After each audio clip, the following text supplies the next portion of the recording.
Praise the lord. మన ప్రభువును మన రక్షకుడును అయిన యేసుక్రీస్తు అతి పరిశుద్ధ నామమునకు వేలాది వందనాలు, స్తుతులు, స్తోత్రాలు. దేవుని ప్రియ సంఘమైన మీ అందరికీ కూడా ప్రభువునందు శుభములు, బెరాక బ్లెస్సింగ్స్, బెరాక ఆశీర్వాదములు అనుదిన క్లుప్త వాక్య ధ్యానములకు మిమ్మల్ని ప్రేమపూర్వకంగా ఆహ్వానిస్తున్నాను. ఈరోజు లేఖన భాగము ఇర్మియా పుస్తకము 5వ అధ్యాయము 4వ వచనం.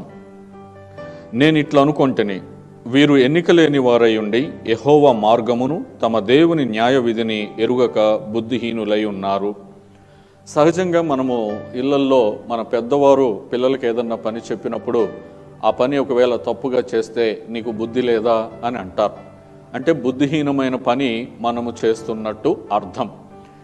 మనము పెద్దవారమై ఉండి మనం వాళ్ళకి చెబుతున్నప్పుడు వాళ్ళు వినకపోతే, లేకపోతే దాన్ని తప్పుగా చేస్తే, అంటే దానిని సరిగా అర్థం చేసుకొనక చేస్తే బుద్ధి లేదా అని మనము వారిని కోప్పడతాం. ఇప్పుడు దేవుడి దగ్గరకు వచ్చేటప్పటికి బుద్ధిహీనులు అని ఎవరిని అంటున్నారు అని అంటే, ఈ 4వ వచనంలో మీరు ఎన్నిక లేని వారై ఉండి యెహోవా మార్గమును తమ దేవుని న్యాయ విధిని ఎరుగక బుద్ధిహీనులై ఉన్నారు అని అంటున్నాడు.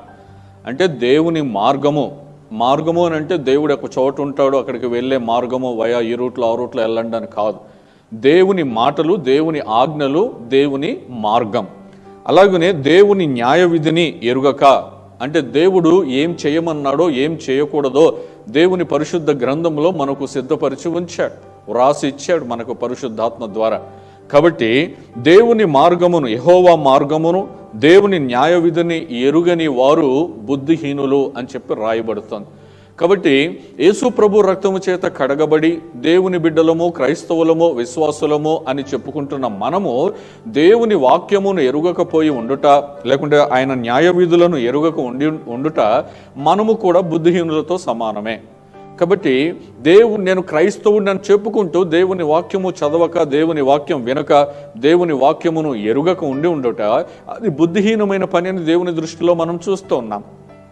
కాబట్టి మొదటి వచనములు అంటాడు, యెరూషలేము వీధులలో అటు ఇటు పరిగెత్తచ్చు చూచి తెలుసుకొనుడి, దాని రాజవీధులలో విచారణ చేయుడి, న్యాయము జరిగించుచు నమ్మకముగా ఉండ యత్నించుచున్న ఒకడు మీకు కనబడిన ఎడల నేను దానిని క్షమించుదును అని అంటున్నాడు.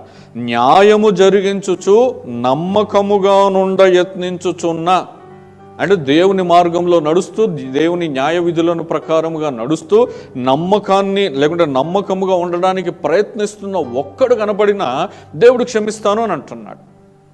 అంటే దాని అర్థం ఈ రోజుల్లో చాలామంది దేవుని వాక్యమును ఎరుగక, దేవుని న్యాయ విధులను బట్టి నడుచుకొనక తమ త్రోవల్లో చెడిపోతూ ఉన్నారు, పడిపోతూ ఉన్నారు. తాము నడిచే మార్గమే సరి అయినది అని అనుకుంటున్నారు. కాబట్టి ఈనాడు క్రైస్తవులము అని చెప్పుకుంటున్న మనము దేవుని యొక్క వాక్యమును ఎరిగిన వారమై, దాన్ని చదువుచున్న వారమై, దాని సారం ఎరిగిన వారమై, దానిని వింటున్న వారమై ఆ వాక్య ప్రకారముగా నడుచుకొని ఉంటే మనము బుద్ధిమంతుని పోలిన వారమై ఉంటాం. ఈ మాట విని బండ మీద తన ఇల్లు కట్టుకొనిన వాడు అని చెప్పి రాయబడి ఉంది. యేసు ప్రభు వారు చెప్తారు, మాట వినని వాడు ఇసుకలో ఇల్లు కట్టుకుంటాడు, తుఫాను వస్తుంది, వరదలు వస్తాయి, అది పడిపోతుంది. కానీ బండ మీద కట్టుకున్నవాడు, ప్రభు మాట విని బండ మీద కట్టుకున్నవాడు ఇల్లు నిలుస్తుంది. ఇక్కడ తుఫాను వస్తుంది, వరదలు వస్తాయి, అక్కడ తుఫాను వస్తుంది, వరదలు వస్తాయి, రెండు కామనే. కానీ అక్కడ కట్టుకున్నది ఎక్కడ? మాట మీద, ప్రభు యొక్క మాట మీద, మాట అనే బండ మీద.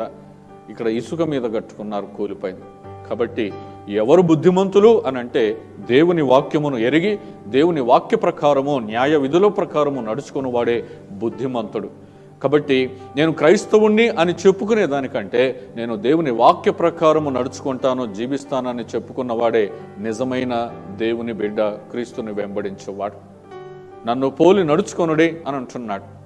కాబట్టి ఆయన ఎలా నడిచాడో మనము కూడా అలాగున వాక్యానుసారముగా, ఆయన ధర్మశాస్త్రానికి విరోధంగా ఏమీ చేయలే, మనం దేవుని వాక్యానికి విరోధంగా ఏమీ చేయకూడదు. అప్పుడే మనము ఆశీర్వదించబడతాం, బుద్ధిమంతులముగా ఉంటాం. అటువంటి కృప దేవుడు మనకు దయచేయునుగాక. ఆమేన్. ప్రార్థన.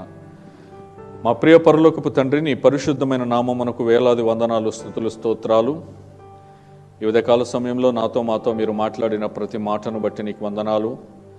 నీ వాక్యము ఎరగని వారు, నీ న్యాయ విధిని ఎరగని వారు బుద్ధిహీనులతో సమానమని నీ లేఖనంలో సెలవిచ్చారు.